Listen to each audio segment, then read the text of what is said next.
Hello everybody, एक बार फिर से आपका स्वागत है आपके अपने यूट्यूब चैनल पर जिसका नाम है सक्सेस हरियाणा। तो मैं आपको चेयरमैन साहब से मेरी बात हुई थी, लगभग 15 मिनट फ़ोन पे बात हुई थी। आप ही का टॉपिक था, कहीं से बस हो गई बातचीत, जुगाड़बाजी करके कहीं से।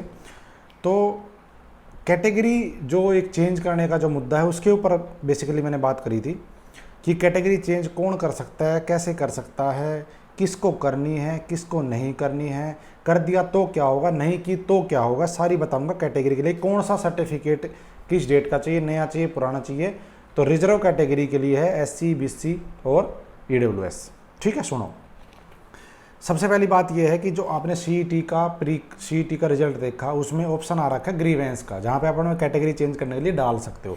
तो वो कौन कर सकता है? तो उन्होंने कहा है कि जिसकी मर्जी है वो अपनी कैटेगरी चेंज कर सकता है। चेंज का मतलब क्या है? एससी वाला जनरल में जा सकता है, बीसी वाला जनरल में। ऐसा नहीं कि एससी वाला बीसी में आ जाए, जनरल में चेंज कर सकते हो आप कोई भी। लेकिन शर्त एक है, अगर आप जनरल में कैटेगरी चेंज करते हो तो जनरल की सारी कंडीशन फुलफिल होनी चाहिए। जैसे आपने एज रिलैक्सेशन ना लिया हो, क्योंकि जनरल का क्राइटेरिया अलग होता है। और अगर कहीं पे किसी पोस्ट पे ऐसी कंडीशन है कि वहाँ पे लिखा है कि जनरल के लिए 55% चाहिए, एससी के लिए 40 चाहिए, और आपके 45 और आप जनरल कर दो, बाद में तो उस पोस्ट पे कंसिडर नहीं होगे फिर आप, क्योंकि आप जनरल का क्राइटेरिया पूरा नहीं करते। तो जितनी भी जनरल की कंडीशन होती हैं, अगर आप वो सारी फुलफिल कर सकते तो आप जनरल में कन्वर्ट कर सकते हो। आपकी मर्जी है, कोई ज़बरदस्ती नहीं है। आप अपनी सिचुएशन के अकॉर्डिंग फैसला ले सकते हो, कोई भी कर सकता, कोई दिक्कत नहीं है। पहला क्लियर। दूसरा आ जाओ, कास्ट सर्टिफिकेट किस डेट का चलेगा? एससी का, बीसीबी का, बीसीए का, ईडब्ल्यूएस का कब का चलेगा? तो नोटिफिकेशन ईडब्ल्यूएस का तो आपको पता ही है, हर साल नया बनता है। ठीक, उनको तो क्लियर ही है वो चीज़ कि आपको नया तो बनवाना ही बनवाना है, हर साल नया बनता है। और एक कंडीशन और आ गई है, वो बताऊंगा, सुन लेना पूरी। हाँ, एक बात और, मेरा टेलीग्राम का ग्रुप है, जुड़ जाना। अभी चेयरमैन साहब को मैंने और भी कुछ पॉइंट लिख के दिए हैं कि सर इन पे और क्लैरिफिकेशन दे दो।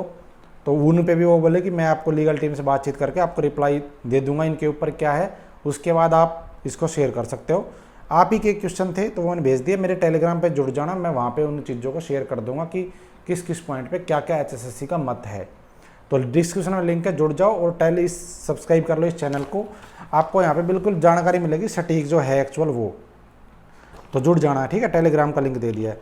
तो देखो, ईडब्ल्यूएस का हर साल बनता है, तो ईडब्ल्यूएस वालों को तो नया बनवाना है, एक चीज़ क्लियर। दूसरी, एससी वालों को नया बनवाने की जरूरत नहीं है।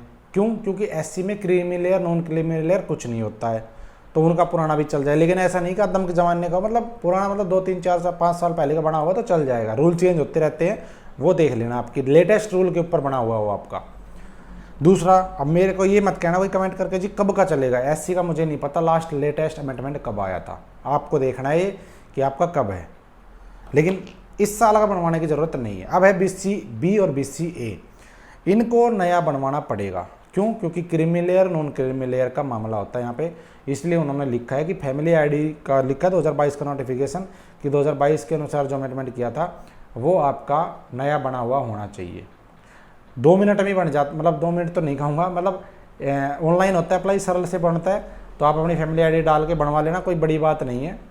लेकिन ये तो बता दिया नया बनवाना पड़ेगा। लेकिन अब एक दिक्कत आ गई, वो सुनो।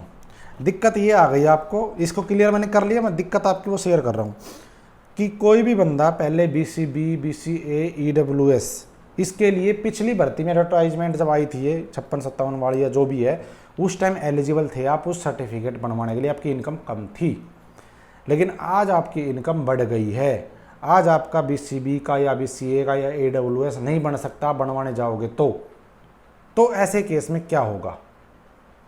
तो उन्होंने ये कहा है, अगर ऐसा केस है, क्योंकि भर्ती है नई, एडवर्टाइजमेंट आया नया नंबर, तो ये नहीं कह सकते आप कि हम उस टाइम एलिजिबल थे अब क्यों नहीं है। भर्ती नहीं है, विड्रॉ हो चुकी है, वो खत्म हो चुका मैटर। अब नई भर्ती है तो नई तरीके से आपको करना पड़ेगा, सर्टिफिकेट आपको नया देना पड़ेगा बनवा के। अगर आपका नहीं बन पा रहा है, इनकम ज़्यादा हो गई, तो आप जनरल में भर सकते हो, अपनी कैटेगरी चेंज कर लो। लेकिन जर्नल में वही जा सकता है जो जनरल की कंडीशन पूरी करता हो। जैसे मान लो कोई ऐसा बंदा है जिसकी एज है 43, सुन लेना, 2 कंडीशन बनेगी। 83 एज है, बीसीबी का है, तो अब 43 है तो बीसीबी का रिलैक्सेशन लेगा वो, तो जनरल के तो रास्ते बंद हो गए। लेकिन वो बीसीबी का सर्टिफिकेट भी नहीं बनवा पा रहा नया, तो क्या होगा, तो वो बाहर हो जाएगा। सीधी सी बात ये, उन्होंने स्पष्ट कहा कि अगर आप जनरल की कंडीशन भी फुलफिल नहीं कर सकते और हमें बीसीबी का नया सर्टिफिकेट चाहिए वो भी नहीं दिखा सकते हो, तो आप एलिजिबल नहीं रहोगे। ठीक है, ये स्पष्ट बात है। अगर आपकी एज ज़्यादा है, तो एज की तो उन्होंने नोटिफिकेशन पड़ा होगा, पुरानी मान ली जाएगी, लेकिन बीसीबी का तो देना पड़ेगा बनवा के। वो एज की छूट तो मिल जाएगी आपको, लेकिन बीसीबी का देना पड़ेगा बनवा के। समझ गए? तो वो देख लेना आप। तो अगर ऐसा कंडीशन है कि आप जनरल का क्राइटेरिया भी पूरा नहीं कर पा रहे, और ये भी तो दिक्कत है, मान लो एज भी आपकी है लेकिन आपने सीईटी में स्कोर किया 45 नंबर का, ठीक, तो जनरल में आप जा नहीं सकते क्योंकि आपने जनरल के नंबर नहीं लिए ना, तो दूसरे पेपर में कैसे कंसिडर करेगा जनरल में आपको। और अब आपकी इनकम ज़्यादा होगी तो आप बनवा नहीं सकते, तो ऐसे केस में आप बाहर हो जाओगे। ये स्पष्ट बात है। दूसरा है, जो कैटेगरी चेंज करेगा उनसे एचएसएससी का एफिडेविट लेगी और उनसे ये लिखवाया जाएगा उस एफिडेविट में कि हम अपनी मर्जी से कैटेगरी चेंज कर रहे हैं और कल को हम कोर्ट में कोई दावा नहीं करेंगे।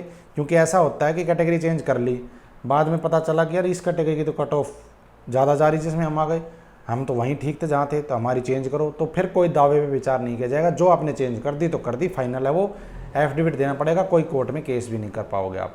तो सोच समझ के चेंज करना, जिसको लगता है करनी चाहिए तो करो, नहीं करनी चाहिए तो मत करो।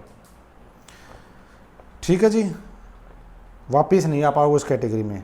अगला है ये, अगर किसी को जनरल में फॉर्म भरना है, रिजर्व कैटेगरी का है, तो उसको क्या करना पड़ेगा, पहले तो कैटेगरी चेंज करो रिजल्ट में, प्री में, उसके बाद फॉर्म भरो दूसरा। कैटेगरी चेंज करनी है वहाँ भी और फिर नई कैटेगरी से फॉर्म भरना है।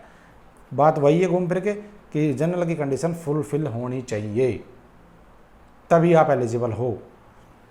और उसमें यह भी लिखा है कि अगर आपकी जनरल की कंडीशन फुलफिल हो जाती है और आप रिजर्व कैटेगरी के हो लेकिन आपके पास डॉक्यूमेंट नहीं है, तो भी आपको जनरल में कंसिडर कर लिया जाएगा, आगे कोई दिक्कत नहीं है।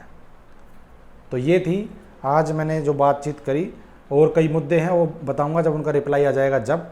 लेकिन कैटेगरी चेंज का मुद्दा बड़ा चल रहा था क्योंकि इसका पोर्टल की लास्ट डेट कल है, इसलिए ये बताना ज़रूरी था आपको। अब आप चेंज कर सकते हो, नहीं करना आपकी मर्जी है। और अब देख लेना, सर्टिफिकेट बता दिया मैंने, ऑनलाइन बनता है, बनवाना पड़ेगा, नया चलेगा। धन्यवाद। जय हिंद, जय भारत, जय हरियाणा।